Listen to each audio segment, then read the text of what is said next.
Y todas, sin excepción, lo habían dejado exactamente en el mismo lugar, solo consigo mismo. Las luces de Navidad colgaban sobre la avenida principal como una celebración ajena. No le molestaban. Tampoco le alegraban. Eran simplemente parte del paisaje, como los edificios, los semáforos, el ruido distante de la ciudad que nunca duerme del todo. Mateo ya no esperaba nada de las fechas. Había un tiempo, le parecía ahora una vida entera atrás, en el que diciembre significaba cierre, balance, promesa. El taller lleno de encargos antes de fin de año. El olor a madera recién cortada mezclado con el frío que entraba por la puerta metálica al amanecer.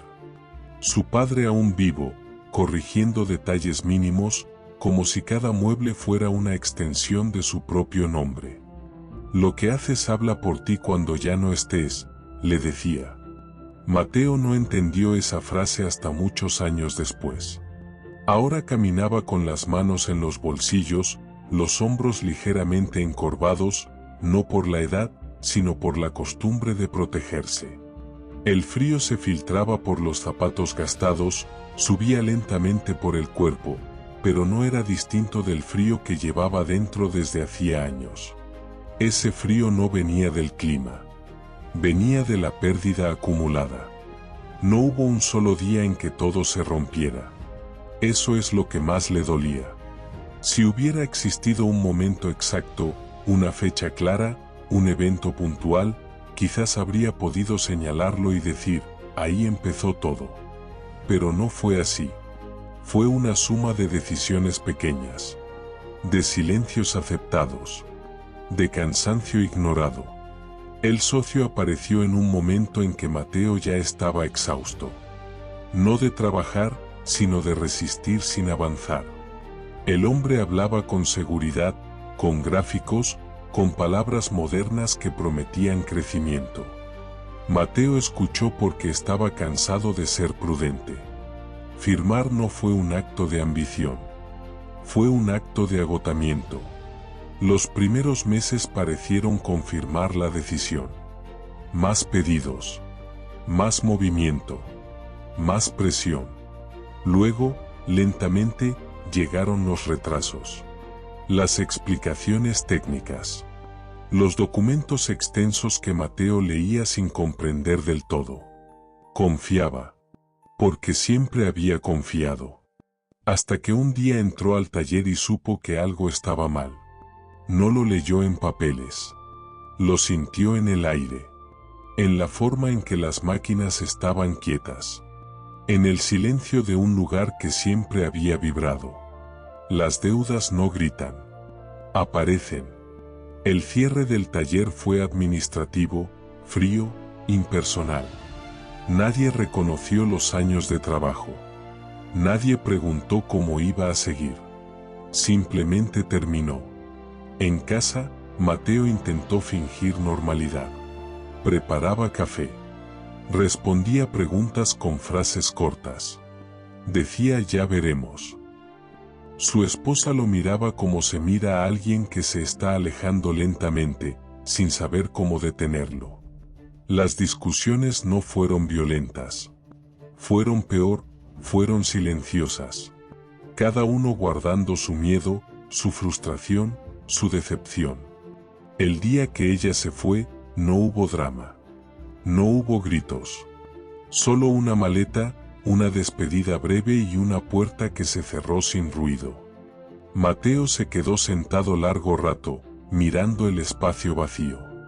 Su hijo no dijo nada. Y eso fue lo más doloroso.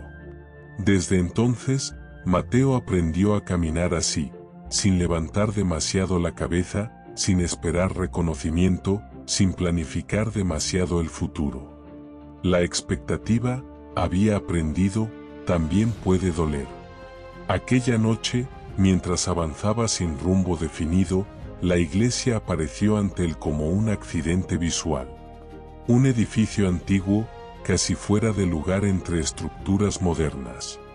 La puerta entreabierta. Una luz cálida escapando hacia la calle. Mateo se detuvo. No pensó en Dios. No pensó en fe. Pensó en descanso. Entró. El interior estaba en silencio, salvo por voces lejanas ensayando una canción. No era perfecta. No era profesional. Era humana. Y eso lo desarmó más de lo que esperaba. Se sentó al fondo, sin quitarse el abrigo. Como si ese abrigo fuera la última capa que lo separaba de derrumbarse. Apoyó los codos en las rodillas, bajó la cabeza y, por primera vez en mucho tiempo, no intentó resolver nada. No pidió nada. No prometió nada. Simplemente estuvo allí. Y en ese estar, algo mínimo, casi imperceptible, empezó a moverse dentro de él. No era esperanza. Todavía no. Era algo más simple. La sensación de que, quizás, no todo había terminado. Clara aprendió algo que nunca quiso aprender. Que la vida puede cambiar sin pedir permiso y sin ofrecer explicaciones. Antes del accidente, su mundo era sencillo. No perfecto, pero coherente. Había rutinas que se repetían con una calma casi invisible. El café por la mañana. Las conversaciones al final del día. Planes pequeños, sin prisa. Nada extraordinario, y por eso mismo, valioso. Su esposo no era un hombre de grandes discursos. Era constante. Presente. De esos que no prometen cambiar el mundo, pero cumplen con estar cuando se les necesita. Clara había construido su idea de futuro sobre esa certeza silenciosa. La noche del accidente, todo se quebró de una vez.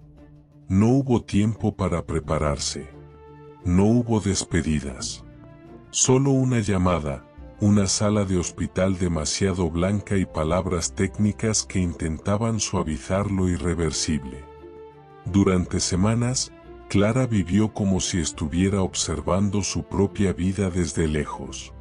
Se levantaba, se vestía, salía de casa. Respondía cuando alguien le hablaba. Pero no estaba allí del todo. El mundo seguía funcionando con una normalidad ofensiva. La gente decía frases bien intencionadas. Todo pasa. Dios sabe lo que hace. Debe ser fuerte. Clara asentía, pero no respondía. No porque no quisiera, sino porque no sabía cómo explicar que no se sentía débil. Se sentía vacía. El silencio se volvió su refugio. No un silencio tranquilo, sino uno denso, pesado, que la acompañaba incluso cuando había ruido alrededor. Durante meses evitó los lugares compartidos, las fechas señaladas, las conversaciones largas. Descubrió que el dolor no grita siempre. A veces se sienta al lado y espera. Un día, casi sin pensarlo, volvió a entrar a la iglesia del barrio. No buscaba respuestas. Buscaba un espacio donde no se le exigiera nada. Donde pudiera estar sin explicar su tristeza. Allí conoció el comedor comunitario. Al principio solo ayudaba en tareas simples. Ordenar mesas. Servir platos. Limpiar después.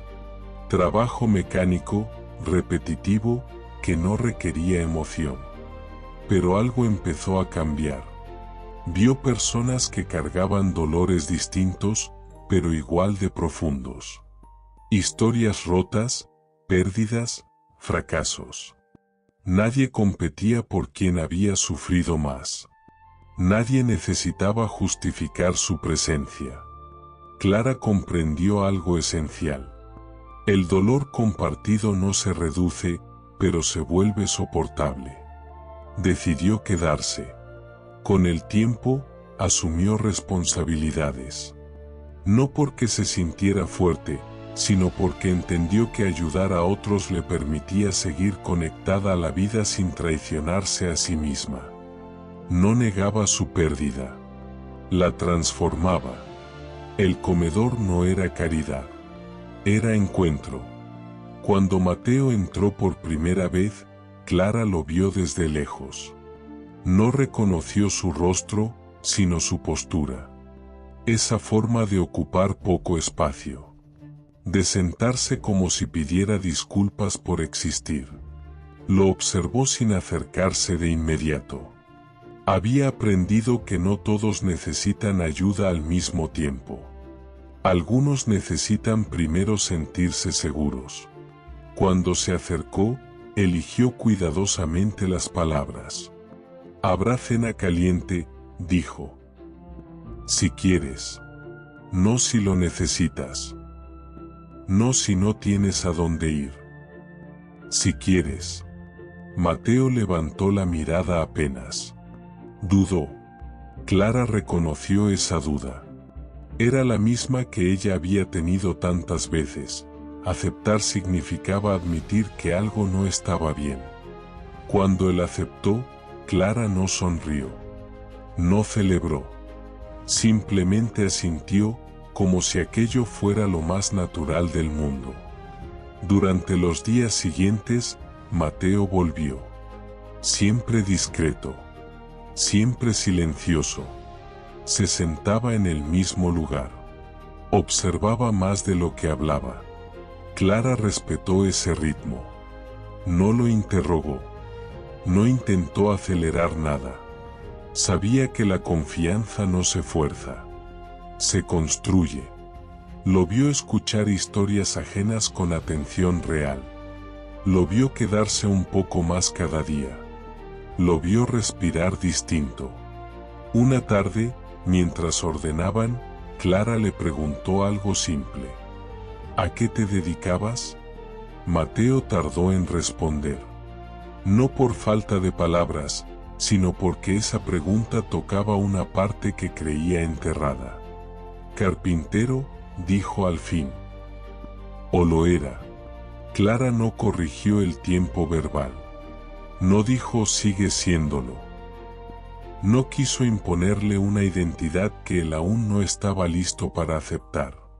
Solo respondió.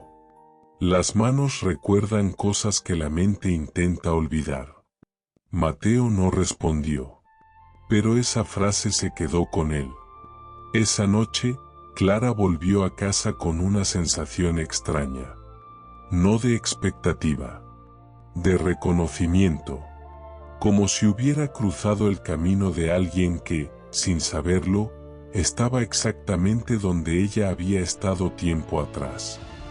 Roto, pero no vencido. Silencioso, pero no vacío.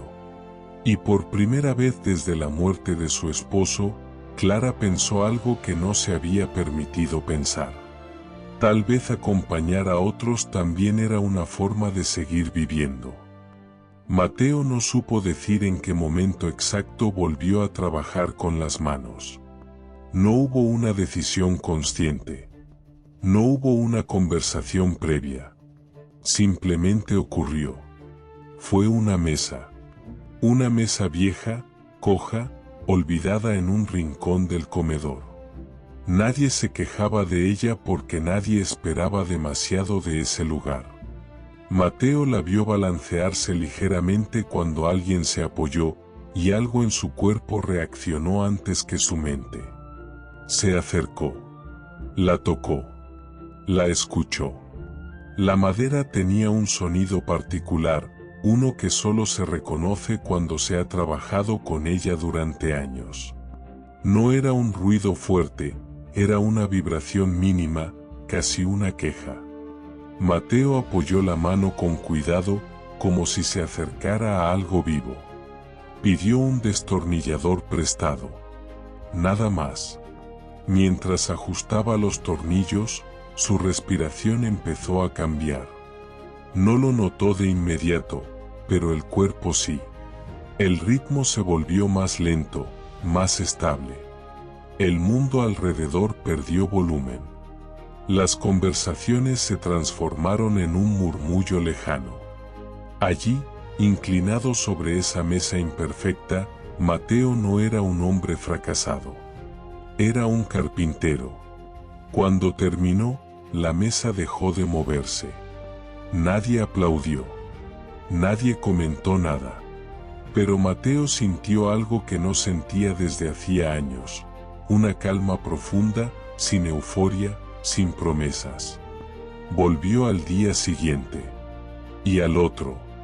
Arregló una silla. Luego otra. Ajustó una bisagra. Reforzó una estantería. Nunca pidió permiso. Nunca anunció lo que hacía. Trabajaba en silencio, con una concentración casi devocional. Clara lo observaba desde lejos.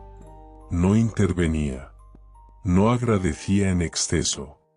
No convertía su trabajo en un gesto heroico. Sabía que, si lo hacía, rompería algo frágil que apenas comenzaba a recomponerse. Mateo, por su parte, no hablaba mientras trabajaba. Las palabras le parecían innecesarias. Cada gesto tenía un sentido preciso. Cada movimiento obedecía a una lógica que su cuerpo no había olvidado. Las manos recuerdan. Recuerdan el peso exacto que debe tener una presión. Recuerdan cuando una pieza está lista y cuando no. Recuerdan la paciencia. Mientras lijaba una superficie, Mateo recordó a su padre sin querer. No como una imagen clara, sino como una sensación. La forma en que se quedaba observando un mueble terminado sin tocarlo, como si escuchara algo que nadie más podía oír. Apresurarse es una forma de falta de respeto, decía. Mateo entendió entonces que no había perdido solo el taller. Había perdido ese tiempo lento. Ese ritmo humano. Con la cercanía de la Navidad, el ambiente en el comedor empezó a cambiar. No había alegría exagerada, pero sí una inquietud creciente. Familias enteras pasaban por allí. Niños que hablaban de regalos con una naturalidad que dolía. Una tarde, alguien dijo en voz alta lo que todos pensaban. Este año muchos no recibirán nada. No fue una queja. Fue una constatación. Se habló de recolectar donaciones, pero no había mucho margen. El comedor sobrevivía con lo justo. Entonces surgió la idea, casi tímida, de hacer algo simple. Algo que no dependiera del dinero. ¿Y si hacemos juguetes?, propuso una voluntaria. Algo sencillo. La idea quedó flotando en el aire. Nadie sabía cómo. Nadie quería prometer algo que no pudiera cumplir. Mateo no dijo nada. Pero esa noche, al llegar a su cuarto alquilado, no pudo dormir. Se sentó en la cama y miró sus manos durante mucho tiempo. Las giró, las abrió, las cerró. Vio las marcas, las cicatrices pequeñas, el desgaste acumulado. Manos de trabajo. Manos que habían construido cosas reales. Sintió miedo. No miedo al trabajo. Miedo a recordar demasiado. Recordó a su hijo de pequeño, jugando entre virutas de madera en el taller. Recordó las navidades en que prometía descansar cuando terminara este encargo. Recordó los momentos que pospuso creyendo que siempre habría tiempo. El pasado no regresó como reproche. Regresó como una verdad silenciosa. Al día siguiente, Mateo llegó temprano al comedor. Habló poco. Preguntó solo lo necesario. Consiguió restos de madera. Herramientas prestadas. Espacio en un rincón. Y empezó. El primer juguete fue torpe. Imperfecto. Un caballo simple, sin detalles finos. Mateo lo miró durante un largo rato antes de seguir. No lo desechó. Entendió que no tenía que ser perfecto. Tenía que ser honesto. Trabajó durante horas. Días. Cada juguete era un acto de concentración absoluta. No había música. No había conversaciones. Solo el sonido de la madera, el roce de la lija, el golpe suave del martillo. Mientras trabajaba, algo empezó a ordenarse dentro de él. No se trataba de perdón. No todavía. Se trataba de presencia. Mateo empezó a quedarse hasta tarde. Clara a veces lo encontraba aún trabajando cuando el comedor cerraba. No le preguntaba si estaba cansado. Sabía que no lo estaba. Estaba, por primera vez en años, exactamente donde debía estar. Una noche, Clara se detuvo a su lado y observó uno de los juguetes terminados. Lo tomó con cuidado. No parecen hechos con prisa, dijo. Mateo negó con la cabeza. No, respondió. La prisa fue lo que me trajo hasta aquí. No hubo más palabras. Cuando los juguetes empezaron a acumularse, Mateo sintió algo nuevo. No orgullo. No alivio. Algo más profundo, sentido. No estaba pagando una deuda. No estaba compensando el pasado. Estaba haciendo algo bien, aquí y ahora. Y sin darse cuenta, mientras sus manos construían pequeños objetos para otros, Mateo estaba reconstruyendo algo mucho más frágil. La idea de que aún valía la pena estar en el mundo. La Nochebuena llegó sin anuncio. No hubo una sensación clara de celebración anticipada. No hubo cuenta regresiva. Simplemente amaneció ese día distinto, cargado de un silencio expectante que todos en el comedor parecían sentir, aunque nadie lo nombrara. Mateo llegó temprano, como en las últimas semanas. Afuera hacía frío, un frío seco que no dolía, pero advertía. Dentro, el comedor estaba casi vacío. Las mesas alineadas, las sillas ordenadas, los juguetes cubiertos con telas sencillas. Los miró uno por uno. No eran muchos. No eran perfectos. Pero eran reales.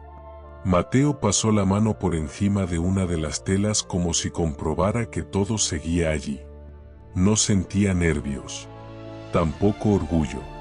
Sentía una calma extraña, acompañada de una pregunta silenciosa. ¿Será suficiente? Clara entró poco después. Traía consigo esa serenidad que no dependía del día ni de las circunstancias. Observó el lugar con atención, como si midiera el ambiente. Hoy no se trata de hacerlo bien, dijo. Se trata de estar. Mateo asintió. Sabía que tenía razón. Poco a poco, las personas comenzaron a llegar. Familias enteras, algunas conocidas, otras nuevas. Niños envueltos en abrigos grandes, con mejillas enrojecidas por el frío. Adultos que intentaban sonreír aunque el cansancio se les notara en los gestos. No había música fuerte. Solo conversaciones suaves, pasos, el ruido de platos colocándose con cuidado. El comedor nunca había estado tan lleno. Mateo se ubicó en un rincón, casi escondido. No quería llamar la atención. No quería convertirse en el centro de nada. Su trabajo ya estaba hecho. Clara, en cambio, se movía entre las mesas, saludando, organizando, sosteniendo miradas. No había prisa en sus movimientos. Sabía que esa noche debía fluir, no imponerse. Cuando llegó el momento, alguien retiró las telas. Los juguetes quedaron a la vista. El efecto no fue inmediato. Hubo un segundo, solo uno, de silencio absoluto. Un silencio cargado de incredulidad. Luego, las reacciones llegaron de golpe. Risas. Exclamaciones. Manos pequeñas extendiéndose con cuidado, como si tocaran algo frágil. Los niños no evaluaron si los juguetes eran grandes o pequeños. No compararon. No midieron. Simplemente aceptaron lo que había frente a ellos como algo valioso. Mateo observaba sin moverse. Vio a un niño abrazar un caballo de madera como si fuera un tesoro.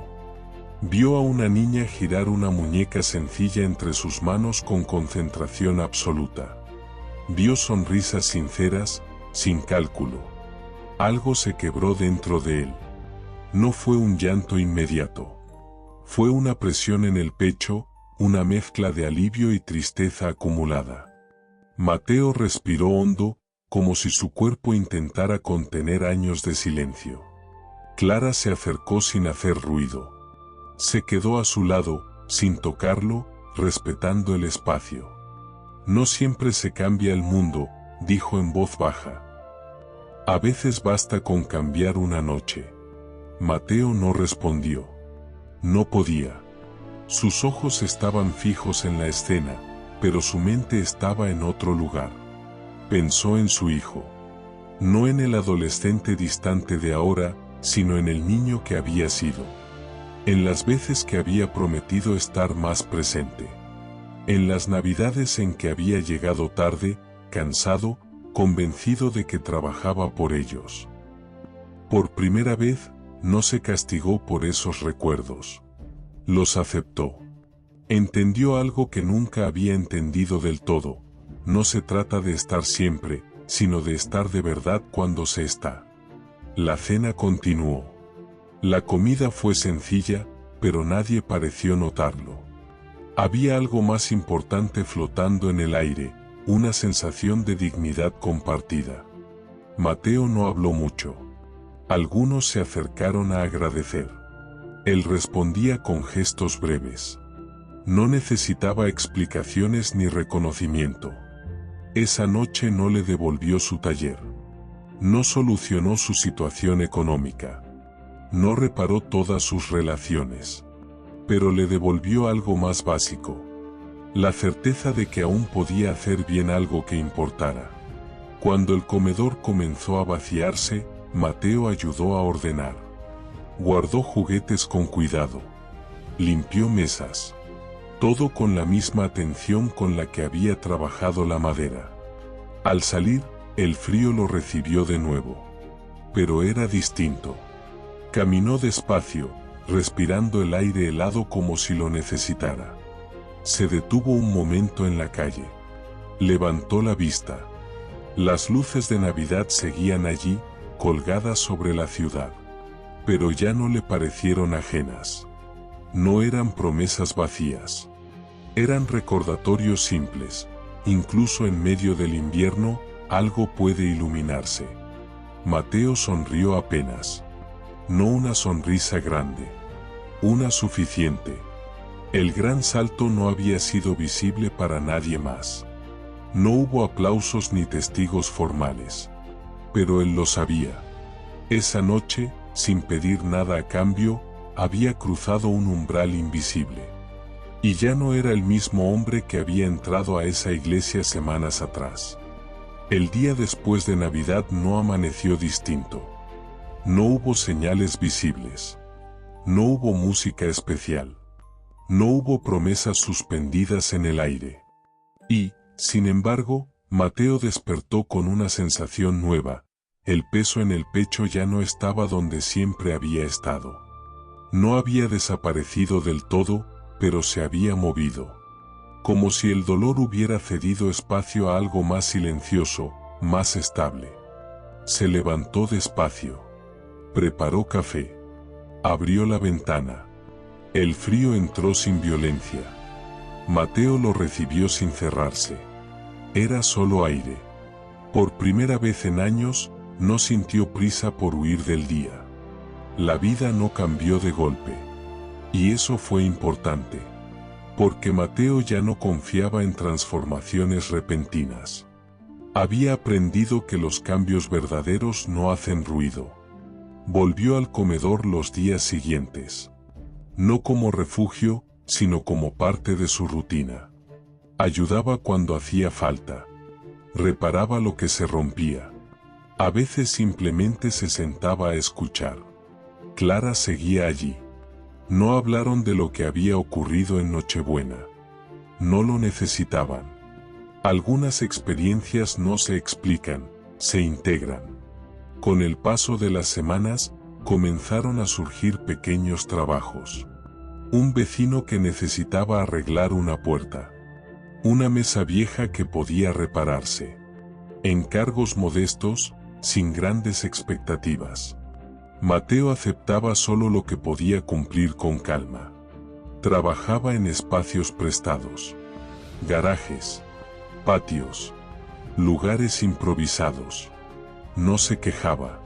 Sabía que todo inicio real es incómodo. Mientras trabajaba, pensaba menos en el pasado. No porque lo negara, sino porque ya no dominaba cada pensamiento. El presente empezaba a ocupar más espacio. Un día, casi sin darse cuenta, habló con su hijo. No fue una conversación larga. No hubo reproches ni confesiones profundas. Mateo simplemente llamó. Escuchó. Se disculpó sin justificarse. No hubo reconciliación inmediata. Pero hubo contacto. Y eso fue suficiente para empezar. Clara observaba estos cambios con la misma discreción con la que había observado su dolor. Nunca empujó. Nunca interpretó. Comprendía que cada proceso tiene su propio ritmo. Con el tiempo, Mateo consiguió un lugar pequeño. Un local antiguo, con paredes gastadas y una puerta que necesitaba reparación. Lo alquiló sin celebrarlo. No lo llamó nuevo taller. Lo llamó espacio. Lo fue preparando despacio. Arreglando una cosa por vez. Instalando herramientas pocas, pero funcionales. No buscaba impresionar. Buscaba sostener. El día que abrió, no lo anunció. Simplemente levantó la persiana y empezó a trabajar. Colgó una frase en la pared. No como lema, sino como recordatorio. La Navidad no cambia el mundo. Cambia a las personas. Esa frase no hablaba de fe. Hablaba de experiencia. El año transcurrió sin milagros espectaculares. Hubo semanas buenas. Otras difíciles. Pero ya no hubo desesperación. Mateo había aprendido a medir el éxito de otra forma. No por cuánto crecía, sino por cuánto se mantenía fiel a sí mismo. Clara y Mateo comenzaron a caminar juntos. No como dos personas incompletas buscando salvarse, sino como dos adultos conscientes, capaces de acompañarse sin depender. Hablaban mucho. A veces de cosas profundas. A veces de nada. Aprendieron a compartir silencio sin incomodidad. Cuando volvió diciembre, Mateo lo notó con tiempo. No lo evitó. No lo temió. Regresó al comedor, como siempre. Esta vez no como alguien que había caído, sino como alguien que había atravesado algo y seguía de pie. Ayudó a preparar el lugar. Reparó mesas. Ajustó sillas. Volvió a hacer juguetes, no por obligación, sino por elección. Esa Nochebuena fue distinta. No porque fuera mejor, sino porque Mateo estaba entero. Mientras observaba a los niños, recordó la primera vez. Sonrió con una tranquilidad nueva. No con alivio, sino con gratitud. Entendió, finalmente, el significado del gran salto. No fue volver a tener un taller. No fue recuperar estabilidad económica. No fue incluso reencontrarse con su hijo. El gran salto fue aceptar que su valor no había desaparecido con sus fracasos. Que aún podía aportar. Que aún podía amar. Que aún podía estar. Al final de la noche, cuando el comedor quedó vacío y las luces se apagaron, Mateo se quedó un momento en silencio. Miró el espacio. Respiró hondo. Y pensó algo simple, sin dramatismo. No todo se perdió. Solo estaba esperando. Cierre final. Narración del canal. Si esta historia resonó contigo, suscríbete a Relatos del Grande Salto, activa la campana y acompáñanos cada semana, porque a veces, la noche más fría no llega para destruirnos, sino para enseñarnos, donde aún hay luz.